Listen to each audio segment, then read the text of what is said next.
So my name is Christian Howes, and today I've got a great panel which I'll introduce in a minute. But we want to talk about data and can you commission by numbers. Brexit, Trump, and Love Island.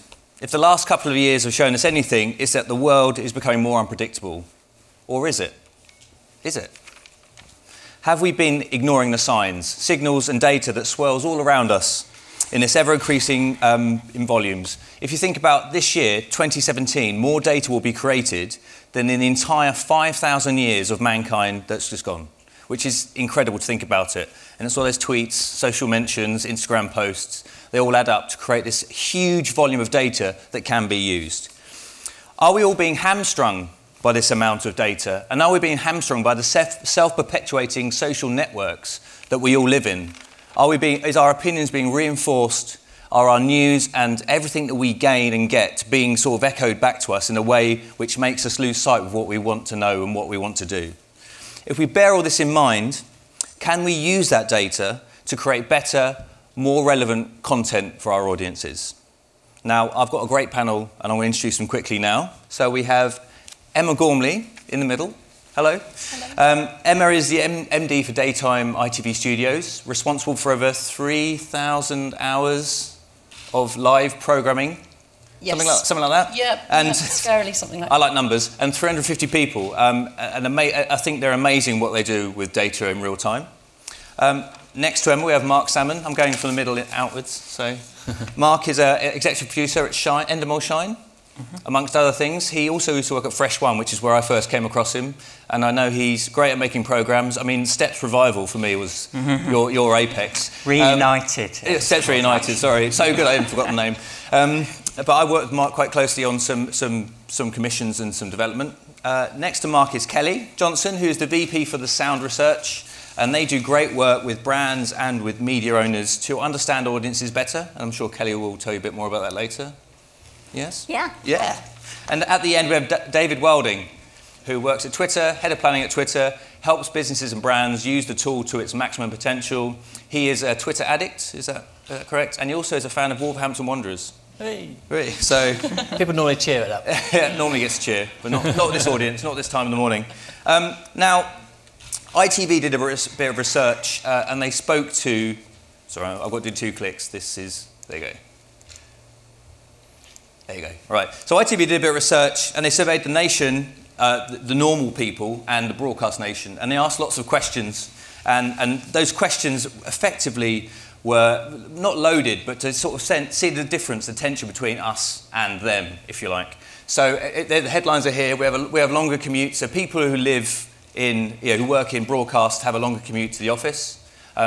Which normally because they live in metropolitan centres.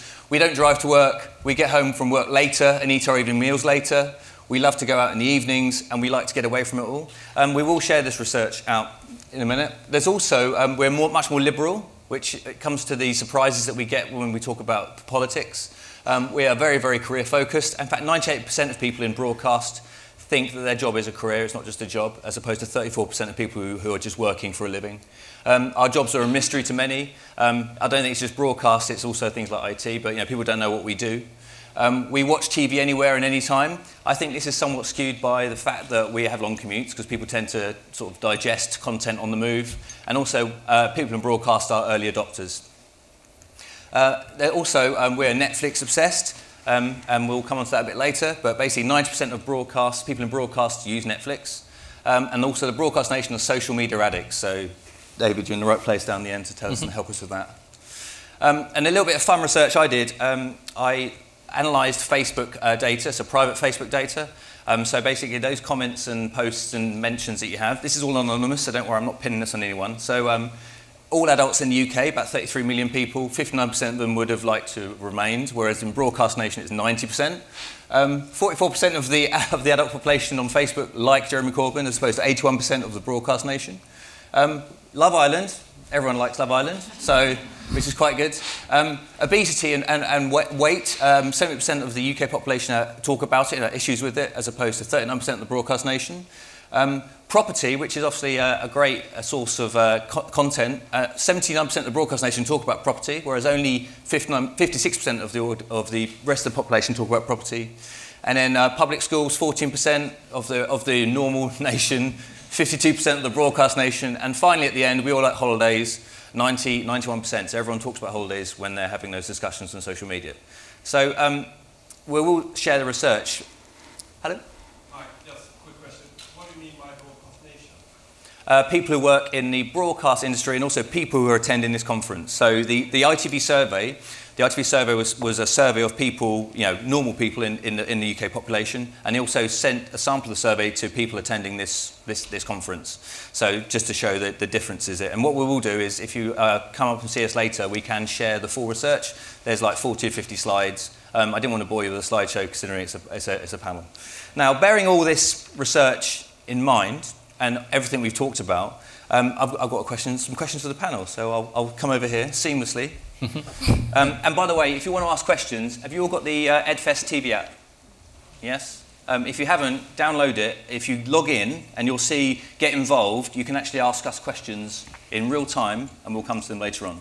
Okay? So, hello everyone. Hi. Hello. Hi. Phew, I'm sweating already. I haven't started. You've done great. I haven't really. So I've got a number of questions. So from Brexit to Trump to Corbyn, the broadcast elite keep calling the will of the people wrong. What lessons have been learned and what needs to change? And I'll start with you down the end. Thank you. Yeah, Twitter comes out quite a lot in this context. We hear people saying, well, filter bubbles and what have you, and often people can think, well, my feed's full of stuff that's kind of not reflecting what's going on, as per your research. I think, though, that misunderstands how people should be using Twitter to understand what's really going on in the world. So Twitter's all about what's happening, and I think while your feed may be full of your own liberal, left-wing bias, it's extremely easy to get a sense of what's going on in the real world on Twitter, and that's because Twitter is an open platform. It happens. Anybody can see what's going on in any other in any other conversation.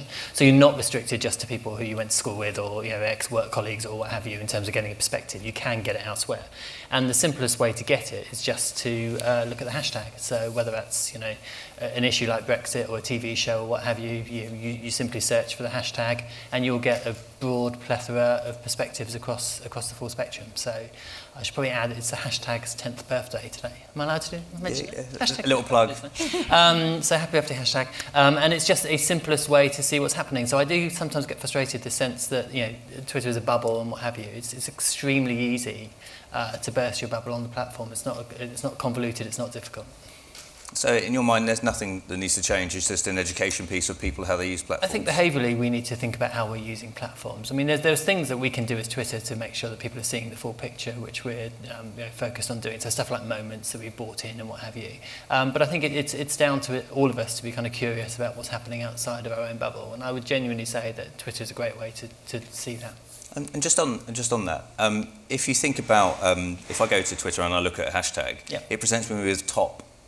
As in top tweet, and normally those top tweets they might have one side of the argument, not the other side of the argument, because the user of the platform might be a certain way. So how would you determine that the algorithm isn't just telling you one side of the story? Well, if you do click on the hashtag, it will give you the most popular tweets, but you can very simple hack is just to click on the one that says latest, and you'll get the most recent ones. Or you can use a tool like TweetDeck, which can help you to sort hashtags to different columns. So there's some very practical and simple things.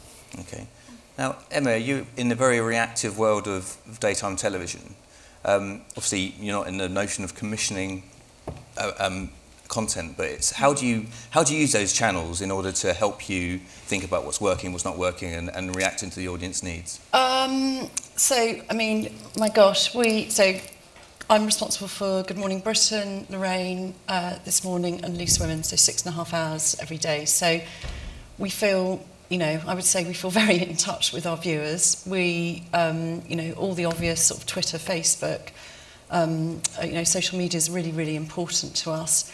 We react to, as the shows are on, and my gosh, it's been an incredible sort of year news-wise, and some of those massive news stories have broken in our airtime, which is always really good, which is what we want. For us, we just use a real mix of data, to be honest. So, of course, we have the sort of the traditional, you know, overnights, the audience research, the detail. We look at it, and then we just use lots of, we do everything from being in viewers' homes, putting head cams on them, seeing what they react to, what they like when they leave the room, when they're not interested, when they turn the Hoover back on. We also use, sites like BuzzSumo and Spike and all of those, just to see how stories are people interested anymore? Because we're stretched from 6 a.m. through to 1:30 every day. By the time you get to 1:30 or 1 o'clock on Loose Women, that story may already have kind of died or not be interesting to viewers. So BuzzSumo and those kind of sites really, really help us to sort of see what's being sort of picked up and that our viewers want to see. Okay, and Kelly, in your line of work in researching, if you like, getting to the heart of an audience, how do you see the difference between what we think and what people want to think? Yeah, I mean, I think along the point of Twitter, I think it's an amazing, prolific tool that people are using to gather information about what's happening. I do think in today's world there's a tremendous amount of disunity and there's a lot of hidden feelings. So there are people who are using those tools to be quite vocal, but I think there's actually a group of folks in the middle who are turning in on themselves to some degree and feeling afraid to share openly because it puts them in a situation where they could feel, oh gosh, did I say something by accident? Have I accidentally become a meme and embarrassed myself? And so in our work, I think what we really try to do is find safe places for people to feel okay to share their share their experiences. And that's sort of one of the benefits of going into people's homes and having that face-to-face empathy with them is you can see their home, you can see how they live, you can see how they're using social media or not, or their fears or their hopes. So I think, that's one thing that can't be replaced, even by searching social media. No disservice to Twitter. I get some of my best news there, but again, I fall into the broadcast nation. But I think there's a lot of people in the middle who have a lot of thoughts and they just might not be as vocal, so you have to find other ways to get close to them. And I completely agree with that. We would recommend using Twitter data as part of a balanced diet of insight. Right. So yeah, absolutely. Well, I would certainly not sit here and say that it's the only place you need to get data. It's just a simple and easy way to see what people are saying if you use it in a simple way. And that's an interesting point. It's like you shouldn't just look at one thing. You should look at multiple sources in order to give you the insight, in order to understand what your audience requires. Mark, I mean, you've got a research background many moons ago, and obviously has that held you in great stead to understand the audience better? Yeah, I think so.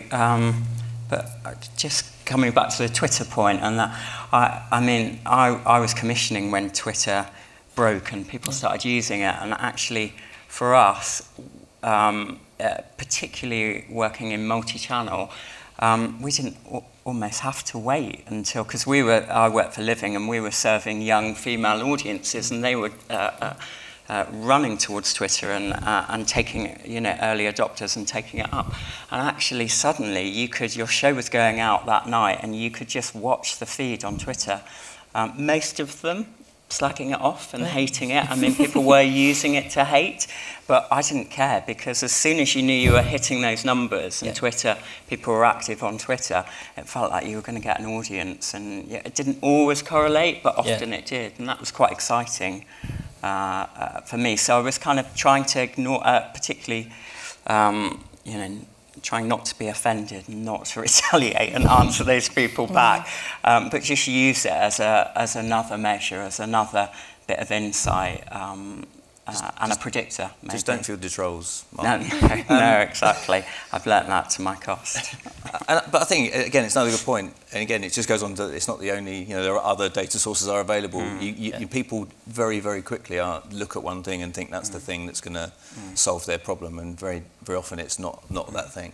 But we're all using overnights and data and our influences and everything around us all the time. We can't say that we're not. And all of those, I mean, your question to me was, did my background in research help? Probably a little bit, but actually everyone that's working in this industry now just has a tsunami of numbers hitting them all the time and overnights. And you can't, of course you've got your instincts and your tastes, but you're commissioning or responding in development and producing, as I am now, to those numbers and that data constantly. I mean, look, up until weeks ago, all of the industry and commissioners were saying, we don't want over-constructed reality, don't give us stuff that has elimination, we're not looking for those big stripped events anymore. And then suddenly Love Island comes along, and that's not, everyone loved it and people did start to come into it, but actually that, you know, I think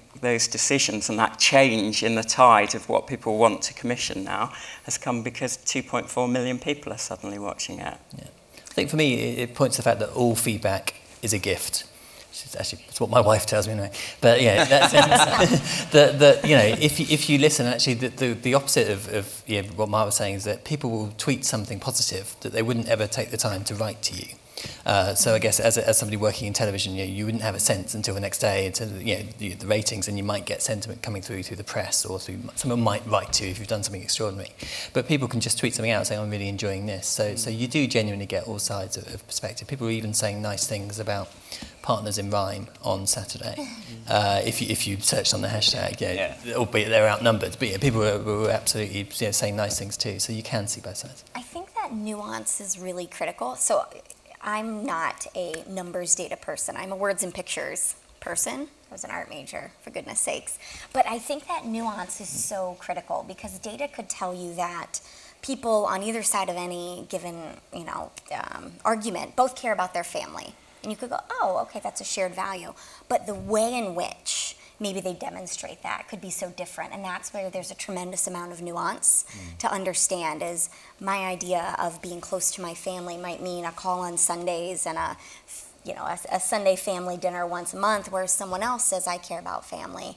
And it means I want to live within just a few kilometers of them, and I check in with my grandmother every day. And so I think that nuance is something that's really important to look at and try to get behind when we have this inundation of data. It's going, well, wait, that says one thing, but what does it mean for each person? I think is really important.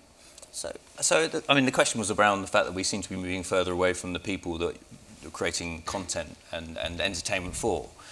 How do you feel that gap can be, shortened or brought closer together? And do you feel that using data and tools and insight can actually do that, or do you feel it's more of a shake-up of the industry itself?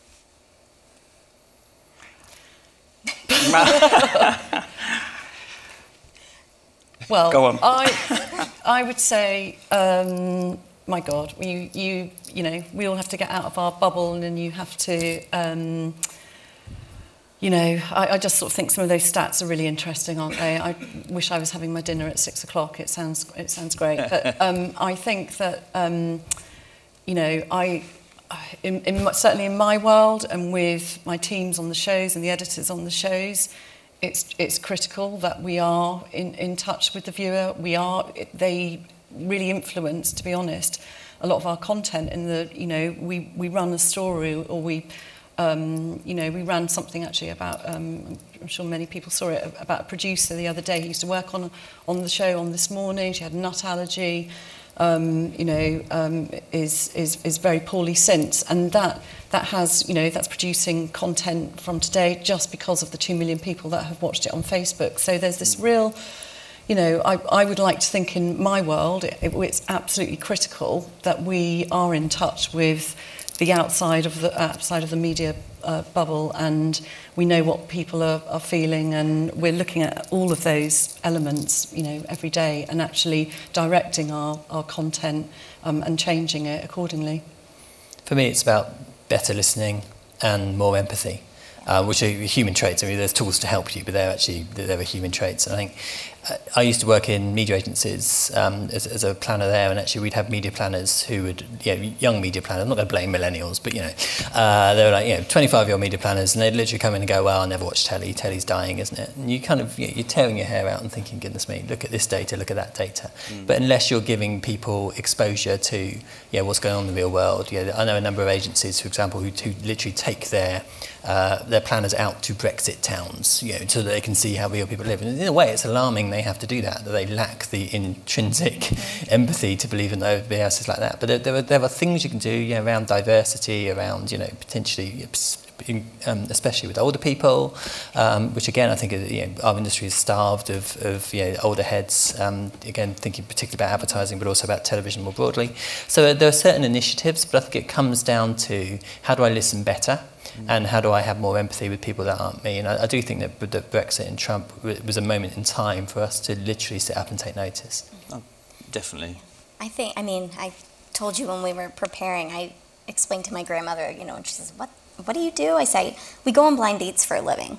That's essentially what my company does. We send people out to go in some uncomfortable situations. There was a woman who works for me who, the morning after the Trump election, was in the deep South in the States, and this is as liberal of a person as you could possibly imagine, a feminist all the way.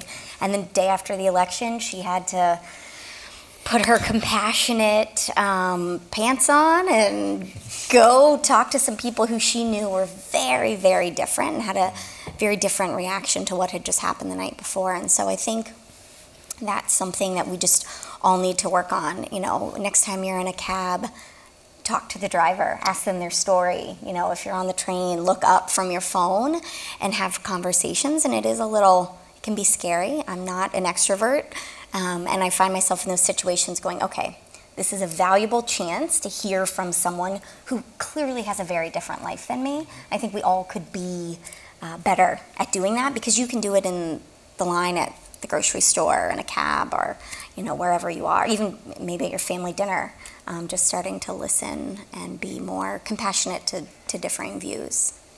So bearing all this in mind that the audience is here and we're here, and obviously we're creating content for the audience, in your experiences, how ingrained is the use of all forms of data in commissioning processes when pieces of content are made?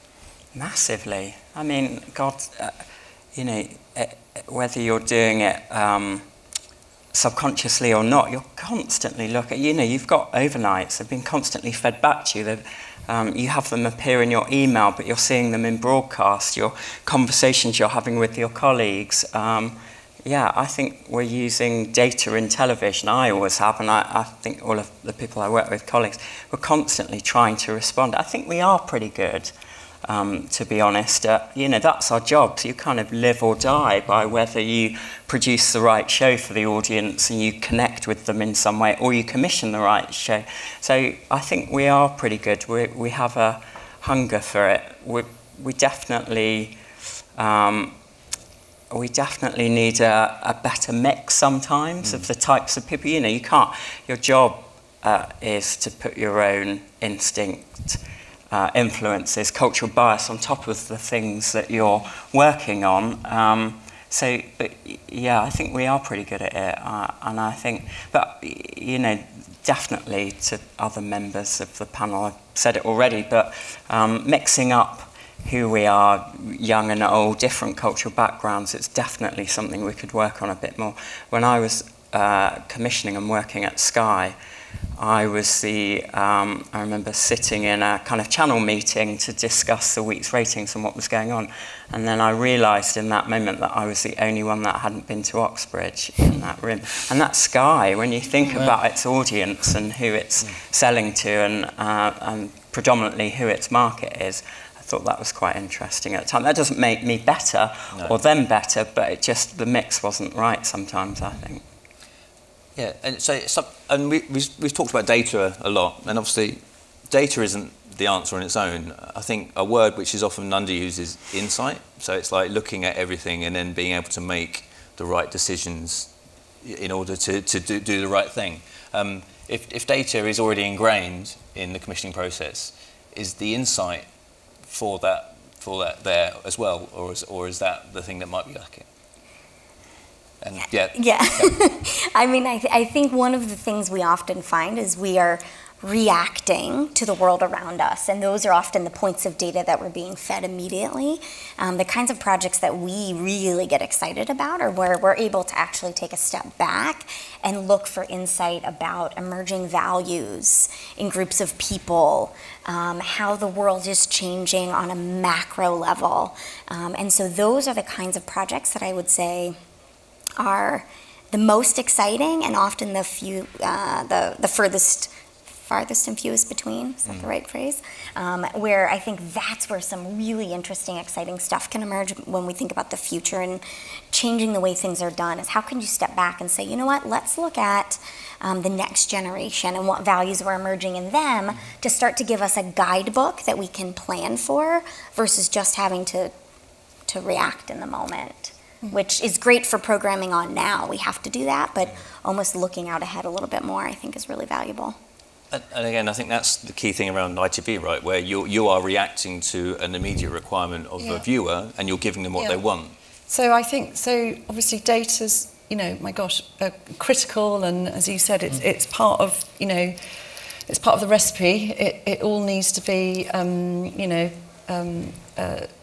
it's critical in what I do every day, but it's also, you don't always have, I certainly don't have that luxury, or the editors on the shows don't have that luxury, or the talent don't have that luxury to do that. You have to really, particularly, examples, Grenfell Tower and all the terrorism attacks, etc., you have to be instinctive, so that can't be forgotten, that the cliched sort of gut feeling, actually, when you're in a gallery and there's breaking news and you're not sure, you're thinking, have we had too much of this? Is this what the whole of the country's interested in? Is this, actually, have they had enough? If we had too much Trump, do we need to get back to this agenda? So it's really that the whole, I would describe it as a real sort of mega mix. It's we need all of this, but you certainly need, in my world, you need experience and that gut instinct and actually sort of courage quite often just to sort of go for it, because you've got to make that decision, because you've got no other, you're on air and you've got to do it, and you're either going to make that item longer, shorter, axe it, or roll with it. So it has to be really sort of fluid. I don't think, from a Twitter perspective, it's not our role to tell people how to commission programs, and certainly I definitely do not think that people should be, making shows around what Twitter data is telling them right now. Use it as part of the right sort of show. So live daytime stuff, of course it's there. Of course you want to see what's happening. Of course you want to think about that. But it really does depend on the type of show that you are, and also what your KPIs are. So if you're making something for terrestrial telly or for broadcast TV, then obviously the overnight's going to be the most important figure, number, or consolidated now as it is. But if you're making something for Netflix or Amazon Prime, it's I think a lot more useful to kind of see what people are tweeting about, for example. So the Grand Tour, when it went to Amazon Prime, I think it was Andy Willman, the producer, said that actually the way he would know if it was a success or not would be by looking at Twitter data, because Amazon weren't going to tell him what the ratings were. And if you're making shows in that context, then it's incredibly useful to have it as a tool, and it's probably your main KPI. If you're making something in a very different context, then it definitely isn't. But ultimately, it's a creative process. It requires empathy. It requires people who know what's this is why this industry is attracts such great people, and it's so important. Data's not going to replace that anytime. Why not? So I worked in research at ITV when I'm a Celebrity came along. And I actually ran the research project on it. And the data, so this was before it hit air, before it had gone out. No one had kind of picked up and started producing it at all. But my boss at the time, or the lady that commissioned it, Claudia Rosenkrantz, was determined. She had an idea for it and she knew what it was. But the research pretty much said, so when you take all of those key ingredients, so you take a bunch of C-list, Z-list celebrities, we're going to put them in the jungle. We're not going to do very much with them. We're just going to punish them a little bit. We're not going to give them very much food. And we're just going to watch them every night for 2 weeks. So you can imagine what the research was like. I mean, absolutely. And I'd worked on about 4 or 5 big pieces of research at ITV at the time. do not do this. This is a terrible idea. Who wants to see? And that was right across the spectrum, right across the board. So and I bring this story up because sometimes you just, it's to Emma's point, you've got to go with your instincts. You've got to kind of have an understanding, and it's Claudia's story, not mine, but her understanding was, and her thought was, actually, let's find a way of exposing celebrities. Let's find a way of peeling back a little more layers and showing them in a way that they haven't been shown before. And actually, who knew that starving people and making them very bored and being cruel to them would reveal a lot about celebrity. But actually, it's a kind of, for me, it's a perfect example of when sometimes you can ask those questions, but people give you the answers they think you want to hear, and or that makes them sound better, feel better about themselves. But ultimately, 10, 12, 15 million people loved that show and watched it. But playing devil's advocate, we only hear about the hits and never the the hundreds of I've got lots of flop stories, yeah. that's right. Where the research said yes. Yeah, and that's the key it's thing. It's a combination of lots of things, though, isn't it? You can't always predict the execution. You can't always predict that certain alchemy or that mix. So if we say we shot forward, you say you wouldn't think we'd ever use data alone to commission. If you shoot forward 25 years, and obviously in this world of artificial intelligence and the way that everything is changing slowly and our place in the world is maybe a bit under threat. I say our place, I mean humans, not the broad nation. Would you ever see like an artificially intelligent commissioner basically creating a show based fully on data and taking everything out of the creative process? I hope not. Yeah. Theoretically, I mean, that seems to be the ultimate promise of Netflix, certainly something like Amazon Prime. You think about all the data they've got on you. My experience to date on both of those platforms is that they seem to recommend the big shows, which frankly I can do on telly. So you should watch Orange is the New Black and House of Cards. Is that really? Okay. So yeah, I kind of get that. So it depends. I mean, it's just a really fascinating time for our industry. I think all sorts of different models will start to coexist. So yeah, we're starting to see different behaviours on when people are watching stuff on Netflix. They can't live tweet it. They can they actually tweet about the fact they're watching it, but not about what's going on. And that's a different behaviour. We've actually so slightly off topic, but we've introduced a new mute feature on Twitter. So you can actually mute a topic of conversation for any period, an hour, a day, whatever, or forever. And we're seeing people use it to avoid spoilers on stuff like Game of Thrones, because it's broadcast in the US first. Literally, people do this. I know you're looking sceptical, Mark, but honestly, people do it because they don't want to have their enjoyment kind of spoiled of it and what have you. So we're seeing different behaviours existing. I think ultimately people will want to, they need some sort of guidance, and a personalised, algorithmic-based content schedule isn't, for me, the future of telly. I mean, we were talking. I agree. I feel Netflix is quite a siloed, flawed business in a sense because it only looks at one thing, which is what you watched before. Yeah. And actually, it doesn't have any context, understanding of you as a person, what you buy, what you do. So, in some respects, Amazon is in a better position to serve you better as a content provider. Yes. Yeah. Theoretically, but they still get it wrong many times, don't they? I mean, I still don't feel that everything's joined up in any business, not just broadcast, by the way, or content businesses. Even in businesses we interact with every day, whether it's Uber or there's still gaps in the way that they serve you. With that in mind, with non-entertainment businesses like Facebook, Amazon, and Apple investing in their own platforms and original content, are the data haves and the data have-nots comrades or competitors? Kelly? I'm going to be diplomatic in my answer.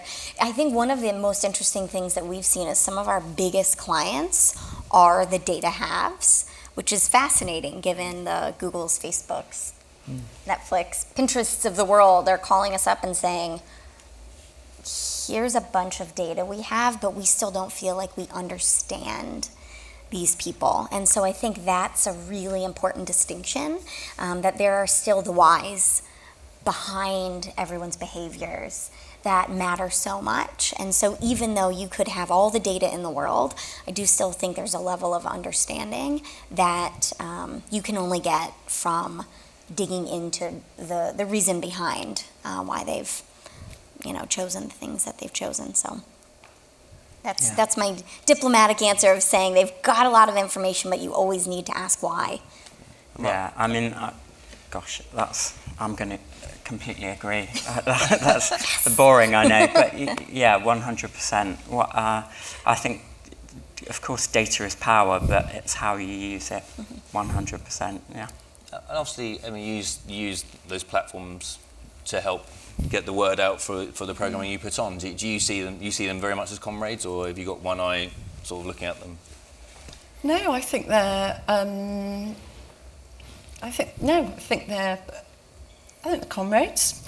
I think that they kind of give us things that we haven't been able to do. I think it's really exciting, actually. So, just sort of, the technology that has changed year by year. So, just in the last couple of years, you'll see on certainly on GMB and across the other shows is that, there are devices, there's Never Know, which means that we can scoop up all of this information and react with the viewer and get viewers' comments up on screen within seconds and minutes and moderated. And so I feel very much kind of, fantastic tools, always cautious, but actually, if anything that sort of gets our viewers involved and keeps us in touch is really advantageous. So I'm kind of feeling quite positive in that part. For me, I think it depends on who the tech partner is and who the data holder is. And I genuinely think that the TV industry is probably more concerned about Facebook and what have you than they might be letting on. I can only really speak from a Twitter perspective and say that 100% it's very much a comrade relationship. Twitter loves telly. We hugely rely on it for conversations, and in peak times, like 40% of conversation on Twitter is around what's happening on telly at the time, give or take. And equally, there's that kind of relationship the other way, which we talked about, which is telly people love to see what people are saying about their shows. So it's just this kind of perfect kind of cycle of kind of harmony would be how I would describe it. And I think, as telly changes a bit, ultimately, Twitter will, what people tweet about will change with it, but it really is about, shared commonalities. I think both things are. And there's literally nothing better than watching, a great show with Twitter. I would say that, wouldn't I? But it's true.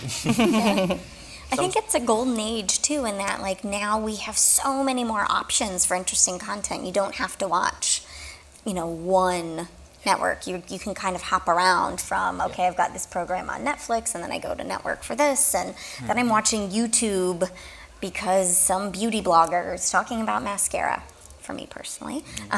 So I think it's actually for the viewers a really cool time, and everyone needs to acknowledge that is the behavior, that they want that variety. And so how can, I think someone used the word harmoniously, how can you understand them enough to know what's the mood or the journey that they're on so that you can fill in all the gaps? And obviously with the proliferation of lots of different devices, starting a journey in one place and ending it somewhere else, and as I say, the real world, i.e. the rest of the world, still has challenges mapping out that journey and what's successful and what's not successful. Do you feel that that's the same in the content world? So I might watch something here or there, and I might watch it on a unsyndicated YouTube channel and then pick it up on a Netflix screen. Is that something which is a real issue for you guys?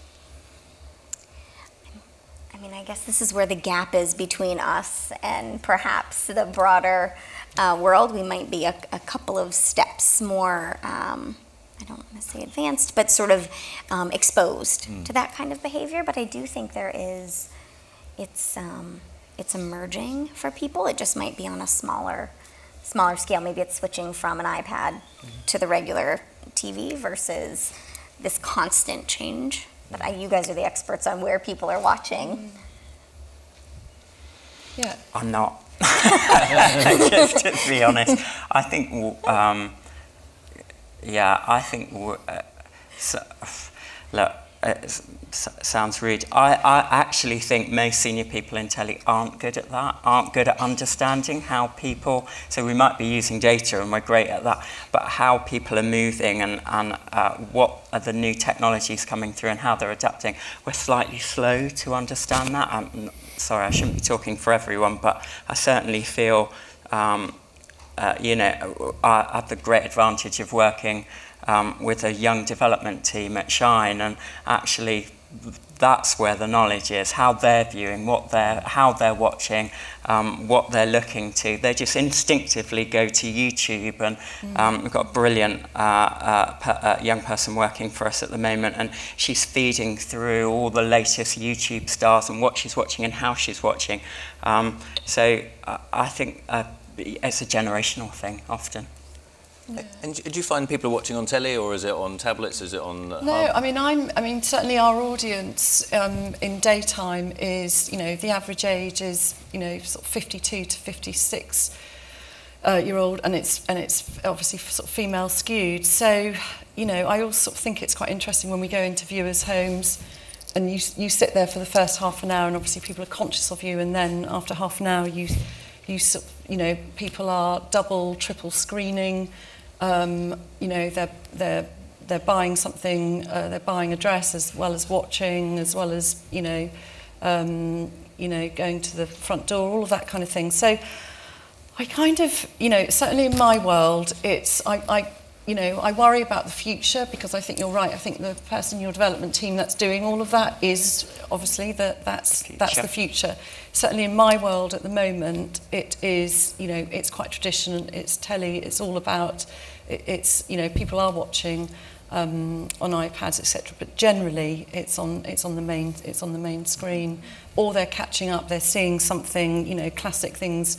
Across the shows this morning, Phil and Holly after the NTAs, after having a few drinks, that the number of times that was viewed on Facebook and YouTube, all of that is people catch up on that, but generally it's on screen. It's on screen live. If it's good, people want to watch it on the biggest screen they can watch it on, and Twitter, 90% of Twitter use is on the smartphone, and so from a two-screening perspective, it's helpful for us that behaviour still goes on. Yeah. And I think, and you hit the point, it's about if it's good enough, people will watch it on the big screen. I mean, is that something that we often lose sight of, the fact that it's still all about creating great content, whether it's based on data or not, that people will want to watch and sit down and share? Yeah, I mean, I think compelling stories will never get old. So if it's a great story, whether it's a celebrity having a meltdown in the jungle or an amazing story about an average person who prevailed, I think that's at the end of the day what people are curious about. And it can come in bite-sized bits that you watch a single clip on your phone, or long format programs. But I think that at the end of the day, that's one thing we have not seen change across all the categories we work in, is there is a hunger for compelling stories, because it's a form of social currency. It's making you feel connected to others. It's an escape, and I hope that never goes away. Yeah. But with that in mind, if you look at, they're called creators now, so kids in their bedroom, probably a lot of young people at Shine who are doing things, who can sit there with no studio, a very, very small, if none, production budget, a smartphone, and then create content which we might think is a bit rubbish, and then garner and grow an audience of millions and millions of people. Do we feel that actually, and obviously they understand the data, the numbers, they're getting advertising on the back of it, they're probably a better marketer than I am about themselves and their brand. Do we feel that that audience we're also disconnecting from, as well as the audience that we aren't sort of serving with the content because of the data? I mean, Mark. I don't think we're disconnecting from them. I think great content is great content, and they're producing great content, and that's what we're in the business, or I'm in the business right now of doing. I think that actually, for me, it's interesting looking at the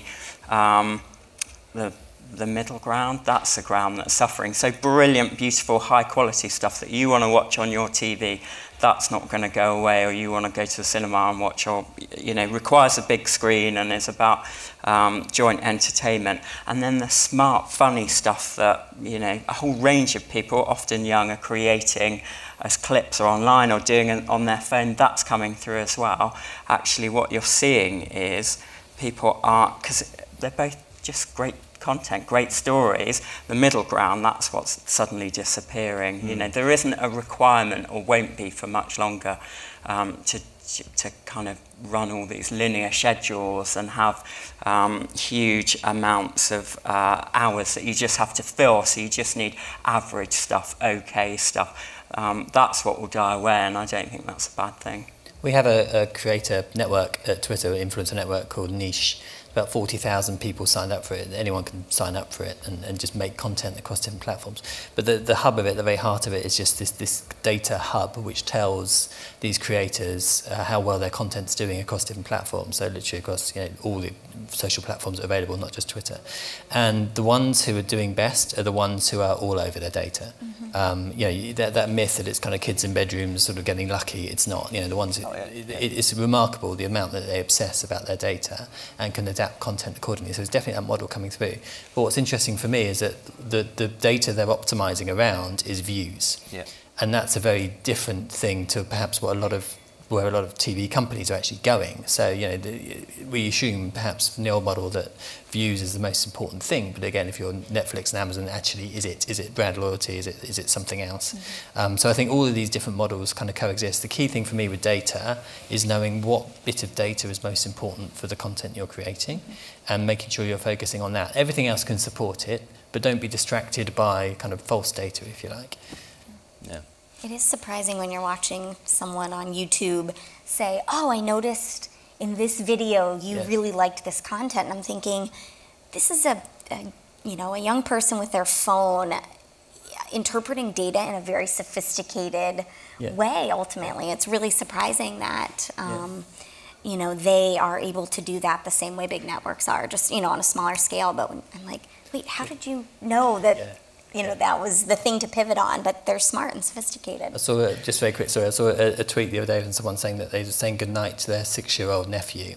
And as he left the room, the nephew said, don't forget to subscribe. Because he thought it meant goodbye. Watch so many YouTube videos. Wow. Yeah. Well, I mean, my 13-year-old son watches YouTube videos on how to monetize YouTube videos. Wow.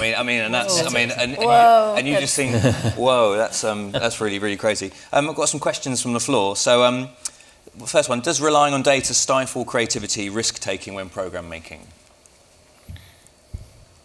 Yes, if it's the only thing you do, but don't only do that. Yeah. I mean, Emma, you said it, having that gut instinct, and that comes from being very aware, right, of sort of what's reality, but I think the gut.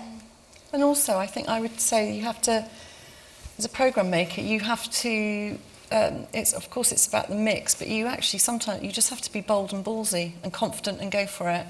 And, that's what you have to do. And, certainly in my world, sometimes that, hopefully, it pays off, and there are other times it doesn't. But you have to make those decisions and go for it. And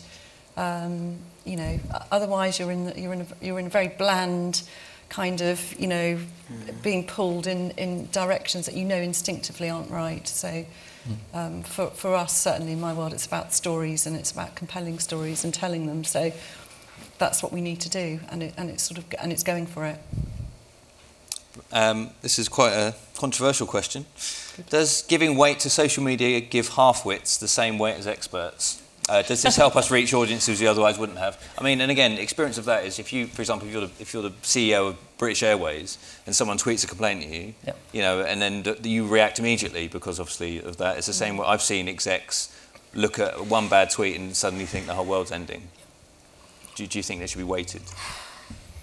Yeah, I think it's up to the individual to weight it. You don't have to respond immediately. You don't have to. We certainly don't say respond to every tweet. You do have to consider context, and tweets reflect the tweeter as much as the thing they're tweeting about. So no, you don't necessarily have to respond. I do take the point that in a purely democratic world that's weighted entirely based around what Twitter's talking about, that would screw the world in one particular way. I kind of go back to my very original point right at the very beginning, which is it's about a breadth of views, which is very easily accessed on Twitter. Listen to it, you don't have to action it. Yeah. And then following on from that, in your opinion, do you think we are losing touch with the UK population as an industry, and obviously US as well? Yeah, I mean, it's easy to say when you disagree with someone, oh, they're stupid. They don't know what they're talking about because it's counter to your own bias. So I do think sometimes that check yourself moment is important because there's as much as we feel other people are wrong, they feel the same thing back. And I think it's understanding, I mean, what we always tell our clients is you have to understand your audience and what matters most to them. I was talking to a soda, an agency that works with a soda, and we were sitting in a high-rise in Manhattan, and they were talking about a target that lives in a very different part of the world and had a very different set of values. And they definitely all had this moment of, okay, my aspirations are not theirs, and I need to understand that because ultimately they're who matter most to this brand. So I think sometimes there is that check yourself. Are we losing touch, Mark, with the UK population as an industry? Or has it always been like this? No, I just think it's getting harder. You know, it's getting much harder to get their attention, and particularly new stuff, which is the exciting stuff, which we're all most interested in. So it's just getting tougher. I think the pressure certainly is to, keep creating those sort of spikes and interest, and it is, you can't, so for us it's about, it's about stories, it's about having fresh faces on screen, it's always kind of like moving and evolving, and actually I think that's really, I think that's got a lot speedier, certainly in the last 2 or 3 years. That feels that you have to do more and more of that just to kind of, attract people and do it quite frequently. I mean, I wouldn't beat yourselves up too much, though, as an industry. I would include myself in it. But, other people who are making, Bake Off or Emmerdale, or, are they out of touch with what people are thinking? But absolutely not, It is, as Mark says, the challenge of creating a new format, which is what everybody wants to do. But I think we've got the opportunity to be more in touch than we've ever been by combining new ways of listening with the more traditional, do you want to call them traditional, Kelly? But yeah, they're the ones that have tried and trusted and that work. And by combining, and I think that's very, very exciting, actually. I think it's genuinely a case that these two worlds are coming together. Who knows exactly where we'll be in 10 years' time, but certainly knowing what people are thinking about and acting on it isn't going anywhere. No. And I'd say, Emma, I think obviously the shows that you look after are reacting to the will of the nation. That's why the viewer figures are growing and the social reach is growing and the amount of interactions are growing, because unlike most shows, maybe even channels, you actually might be listening to what the populace are wanting and saying. Yeah, it is. I mean, we all have that backdrop of, is it going to rate, and the overnights. So that's the, that's our, that's the pressure, isn't it? I mean, I would say this, wouldn't I? But we work very hard at not being in this sort of, London bubble and all of that, the data, the social part of it, for me, has really enhanced our world. I think we're always looking at new ways of being mobile and listening to the viewers, and I just think technology, I think it's really exciting, actually. That's where I would, I just think it's really good. Each year, or every few months, there's something new that crops up that we can use, that we can show on screen and reflect our viewers, and people can talk to us, and I just think it's fantastic. And does the popularity of vloggers and Facebook videos, etc., mean that production quality is becoming less important? That's from another anonymous. Everyone's anonymous in the audience. It's the beauty of giving comments, right? Yes. I mean, I guess it has to be true. If we're fine watching a video on YouTube and spending our precious few hours that we have to entertain ourselves, and we're okay filling that with a roughly shot video, I guess we must be okay with it. But I think someone made the point, there are still big screen moments, and they might be fewer and further between. I don't know. Yeah, I think it depends.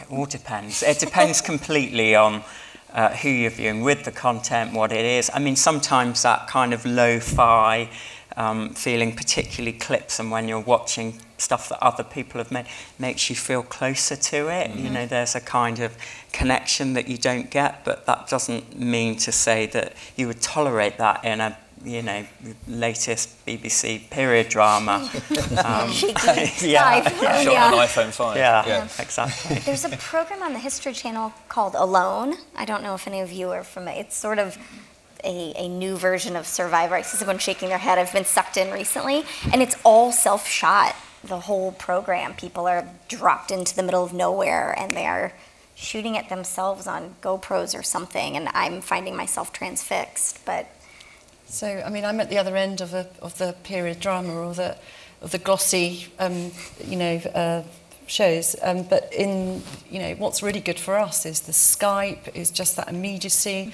I think the sort of the rawness actually, it kind of, it's authentic and it's real, and it's somebody in their kitchen, and it's great to see what their kitchen looks like, and it's great to have a nose around their house, and that's, you know, that's for us, that's a real benefit to be in somebody's home instantly. So.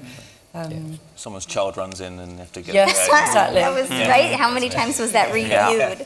The length of content is probably the bigger thing that people are wrestling with. I completely agree with the rest of the panelists that, you know, people can accept different quality in different contexts, but time length is something that really is changing in terms of people's attention span and what have you, particularly obviously on the internet. And I think that's something that people are learning to adapt to as well. So, you know, as Emma was saying, ITV, you know, this morning will go out live for 2 hours, but the best of will be a 90-second clip that's sent on social media. So I think that's the bigger issue. And we've come to the end, so I would like you all to give me a quick view of what do you think will be important in the next 12 months with a view of data and broadcast. Yeah. So Kelly, what do you think we should all be looking for the next 12 months? I mean, I'm biased. I think really getting up close and personal with people to understand the nuances in people's individual opinions, given the extreme disunity, I think, in the world today, that, you know, having empathy and compassion and getting under the surface of data is going to be really, really, really important.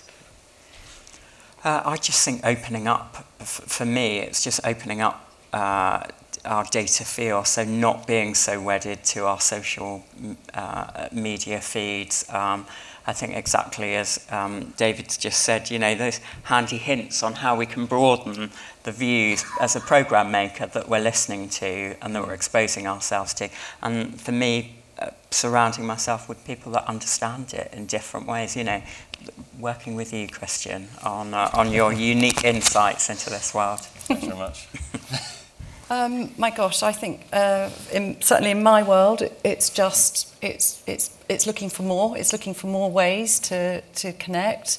It's also, my gosh, I just look back on the last 12 months and just, who knows? Yes. But who would have thought, you know, X, Y, and Z? And so, you know, I would grasp that with, you know, it's uncharted, unknown water territory, but I think it's exciting for me. It's just sort of looking ahead and always just trying to find other ways of involving viewers and evolving the shows.